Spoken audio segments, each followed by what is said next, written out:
পরিকল্পিত হামলা চালিয়েছে বলে এই অভিযোগের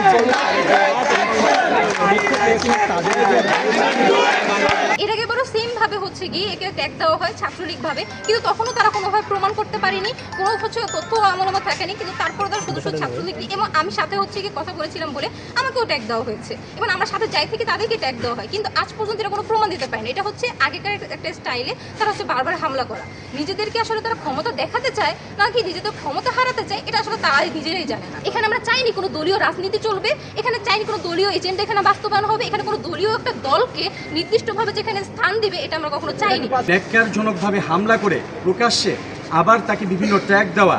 এইটা হচ্ছে আমরা এটার তীব্র নিন্দা জানাই এবং ছাত্র দলের কাছ থেকে আমরা এই জিনিসটা আশা করি না। ছাত্রদলও আমাদের ফ্যাসিবাদ বিরোধী আমাদের যে যুদ্ধ ছিল সেই যুদ্ধে তারা আমাদের সাথী ছিল, আমরা একসাথেই যুদ্ধ করেছি এবং স্বাধীন বাংলাদেশে জুলাইয়ের প্রতিশ্রুতি হচ্ছে যে যেই দলই করুক না কেন তারা তাদের নিজেদের মতো স্বাধীনভাবে তাদের রাজনৈতিক চর্চা করতে পারবে, কিন্তু শিক্ষাঙ্গনে আবার ছাত্রলীগের স্টাইলে সন্ত্রাস করা এবং তাদেরকে আটকে রেখে নির্যাতন করা, যেগুলো আমরা ইতিমধ্যে সিসিটিভি ফুটেজে দেখতে পেয়েছি, প্রমাণ পেয়েছি যে প্রিন্সিপাল ম্যামের রুম থেকে প্রিন্সিপাল ম্যাম নিজে বসে থেকে দেখেছেন যে তার রুম থেকে তার রুমের সামনে থেকে টেনে নিয়ে এবং এই জায়গাগুলো দিয়ে যেখানে আপনারা সংবাদ সম্মেলন করছেন এই ক্যাম্পাসের ভিতর দিয়ে তাকে টেনে